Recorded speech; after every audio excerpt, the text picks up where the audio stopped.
ये मे मतमिदं नित्यम् अनुतिष्ठन्ति मानवाः श्रद्धावन्तो न सूयन्तः मुच्यन्ते तेऽपि कर्मभिः ये त्वेतदभ्यसूयन्तः नानुतिष्ठन्ति मे मतम् सर्वज्ञानविमूढांस्तान् विद्धि नष्टान चेतसः. Me matam, my teaching, which is what I just referred to. So he says, ye manavaha, those human beings who anutishtanti, follow. Anutishtanti is followership, follow. Idam me matam, idam matam me, in that order. This teaching of mine, my teaching. What teaching? Mai sanyasya sarvani karmani. Renouncing all actions in me, that teaching. Doing your work with the Ishvara Arpana Buddhi and Prasada Buddhi, which is what teaching? Karma Yoga teaching. So, performing Karma Yoga, that teaching. Nityam, that has been eternally found and practiced. And how do you follow this teaching, this Karma Yoga? Shraddhavanto na suyanto. Shraddhavantaha, full of faith. Na suyantaha, without any cavilling, without any complaining, without finding fault. I don't know how many of you saw that video Deepak sent yesterday, the flowers. Mrs. Murthy talking about it, right? The first flower, na suyanta. That's the first flower that is referred to in that shloka. Na suyanto. Please do not complain. So Shraddha, we have seen Shraddha earlier also, if you remember, when I talked about Javed Akhtar and that concept of logic, reason, rationale, evidence, witness, right? So I was flabbergasted when I heard him say devoid. Anything that is devoid of all of this is Shraddha. And I was like, no, anything that is inherently present, is where all of this is inherently present, that is faith. So Shraddha, faith, is the possibility to see something which you cannot see in real terms. What you cannot see in real terms, but you see it. That vision, that is Shraddha. It's the power of the mind that brings Shraddha. So Sri Ramakrishna said, Shraddha is a state of mind conducive to all-round development. Ardently applying oneself is Shraddha. To any undertaking is Shraddha. To be accommodative to others is Shraddha. Placing faith on fellow human beings is Shraddha. These are all characteristics of Shraddha, as per Sri Ramakrishna. And what is Asuya? Asuya is, in Sanskrit, Gunesha Dosha Darshanam, which means finding fault. Oh, this won't work. It doesn't make sense. This is not for me. Oh no. Why is this happening? Who asked for this? That is Asuya. And if Asuya is present, then Shraddha will not be there. So Bhagavan says that people who are full of faith, without cavilling, without complaining, they also muchyante karma bihi, are freed, are liberated from actions. They also. Why is he saying that? Because earlier he has said that the Tattvavita is freed from actions. The knower, the person who has that knowledge, he is freed from action. Now he is saying that these people also who devote their actions to me, who have the Shraddha, Shraddhavanto na suyanto, they also are freed from actions. And continuing, he says, Ye tveda bhya suyantah. Tve tada. We have seen this earlier. Tu. TWE is tu. Tu. TU. That is but. Again, one more time. But as compared to the previous person. However, as compared to the person who is having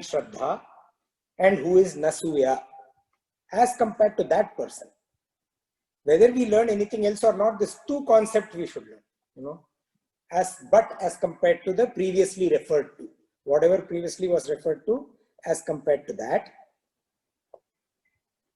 Ye abhyasuyanto, those who complain and keep finding fault.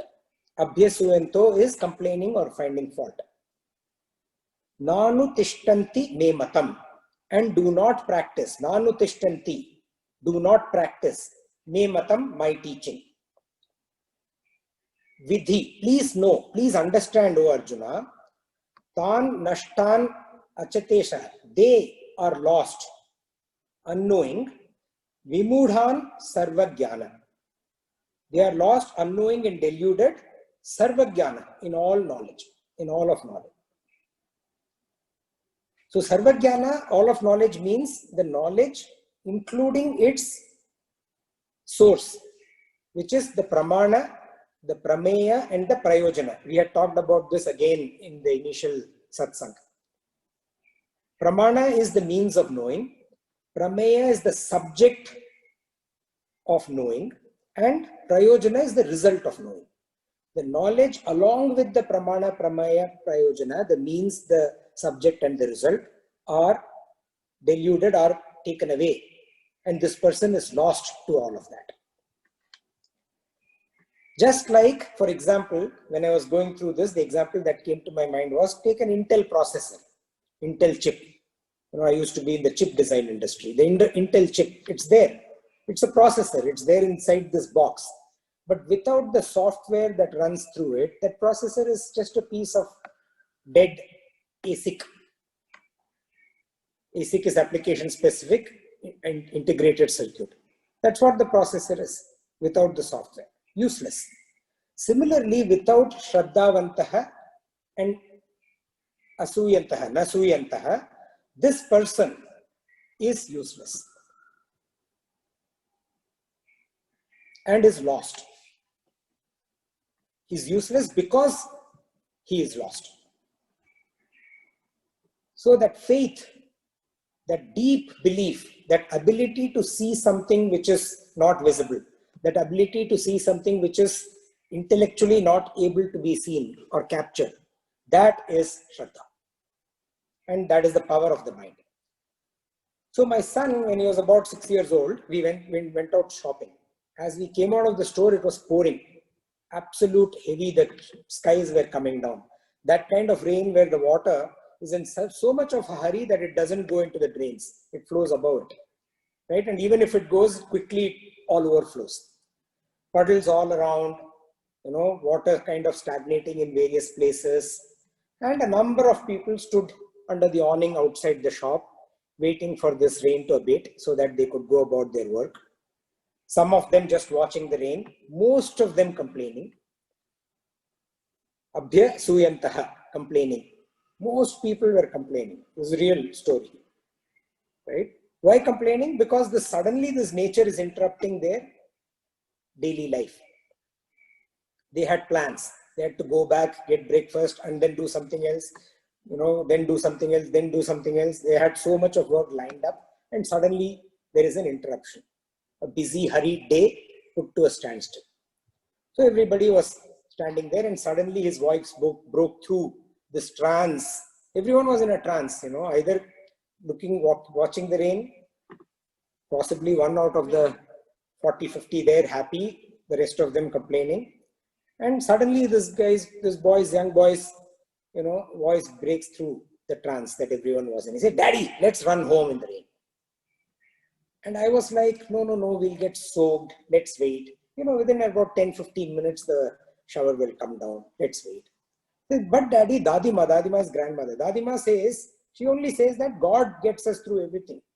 God will get us through this rain also. Let's go. Let's run. And I was looking at him in amazement. Split second, I took the decision. Both of us were running into the rain. There were a couple of things in my hand that was bought in the grocery shop that would have got spoiled, but that didn't occur at that moment. And we were yelling and screaming and ran into the rain. And as we danced back, I was kind of looking back and I saw that more than half the people actually followed us. liberated, happy. This little 6-year-old boy, some faith, let's go. And quote unquote, God will take us through it. So a cat's claws and teeth are benevolent to its kitten. When a cat, like a father and son here, the cat and the kitten, when it's grabbing its offspring by the teeth and by its claws, it is lightly holding it and carrying it from one place to the other, the newborn kitten. But come to a rat, it is not benevolent, it's malevolent. Similarly, the power of the Lord, it is beneficial for the people who are proactive. Proactive means what? Proactive is nothing but the quality of optimism, the quality of faith, the quality of belief, the quality of Shraddha, the quality of submission to something that is higher, something that your goal is towards, something that is God.